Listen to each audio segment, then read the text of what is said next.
Hey guys, this is Miriam from Secret-Travel.Guide, and today I want to welcome you to our video about Ciudad Perdida, the lost city trek. We do it in 4 days in Colombia. So we started our tour in Santa Marta. From Santa Marta you drive about 2 hours with a 4-wheel drive into the beginning of the Sierra Nevada. So right now we have like 1.5 hours behind us, have a 10-minute break, and then we head back to our 4-wheel drives to drive a bit more into the jungle where we start walking. After arriving in the village, you will have lunch and get to know your fellow wanderers. There is always an English-speaking or Spanish-speaking guide plus English translator available to keep you updated and informed along the way. On the first day, you will walk mostly together with your group for a good couple of hours. During the next few days, the group will separate a bit depending on each member's physical condition. The first day is only 4 hours of walking and you will stop very often at the refreshment huts. You will walk mostly uphill, but it's not too difficult. It's best to prepare yourself for the next 3 days of highly intense walking.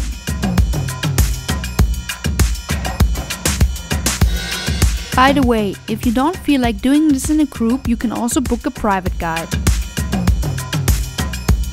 After 4 hours of walking, you will arrive at the first campsite. The campsite is located in a pretty little valley with a small waterfall and river.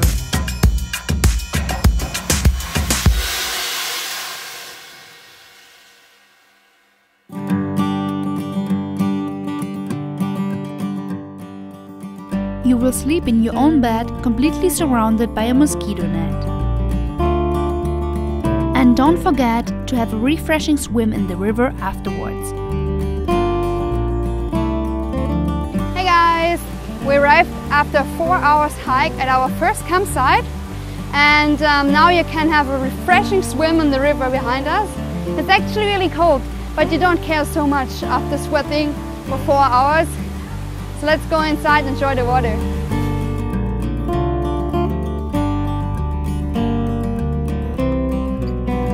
The second day starts very early in the morning as you'll be taking a deep walk into the Sierra Nevada jungle, passing small villages and houses of the Kogi people. You will walk around 14 kilometers today with 2 steep hills, but you will also have many small breaks throughout the day.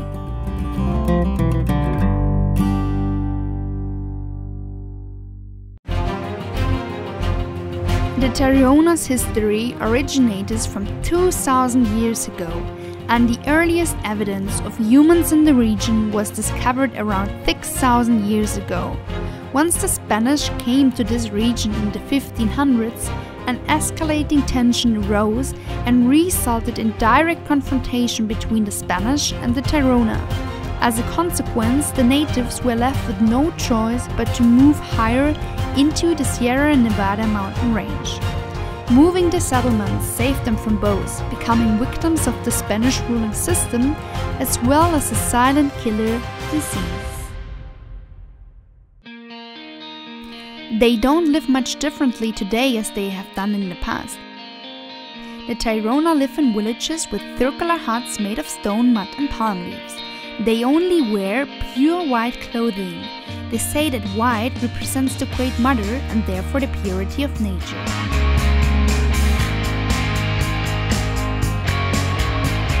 The Kogi people practice agriculture and grow different crops to satisfy their needs. They also raise cattle on the highlands. But they also do jobs for the tourists by carrying gas, food and other items to the campsites. During lunchtime, you can rest for around 1 to 2 hours at another campsite, where you can also swim and relax at the river. You will walk along the river for quite some time. You will take a further 1 hour steep walk uphill, but don't worry as you will have another break afterwards and you can even watch soccer in the middle of the jungle. One final note guys, there might be heavy rain. So make sure you pack your bags properly and keep your cameras and clothes in a very dry place.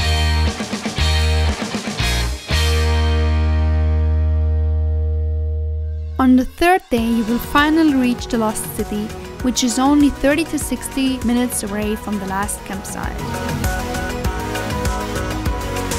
To reach the lost city, you will have to climb 1,200 steps.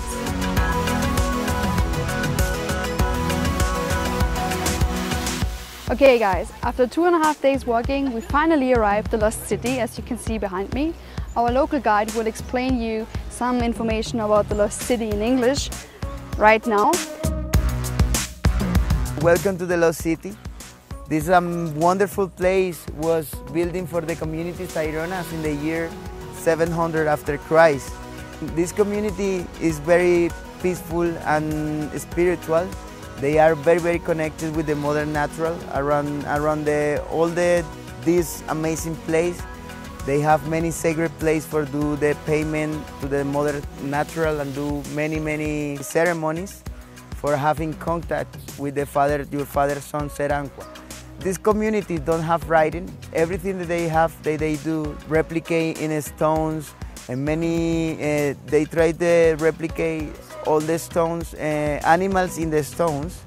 This community say every time that you come here, you left all your stress, all your bad energy that you come in with your house and left in this area and refill again with a really good energy.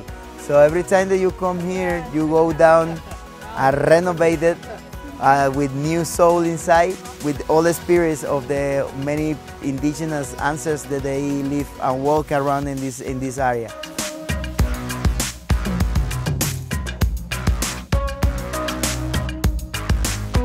It was originally a ceremonial center and only became known to the outside world in the 70s when grave robbers discovered gold at the site. The lost city of Colombia has an architecture based on mysteriously designed terraces and a one-of-a-kind disposition that's never been seen before in any other ancient city in America.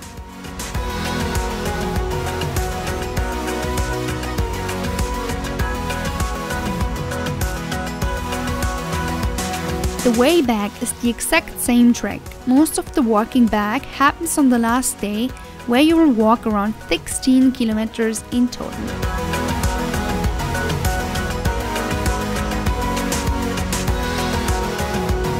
Guys, I hope you liked this video. If so, I would really appreciate if you like it, watch our next videos and subscribe to our YouTube channel. See you!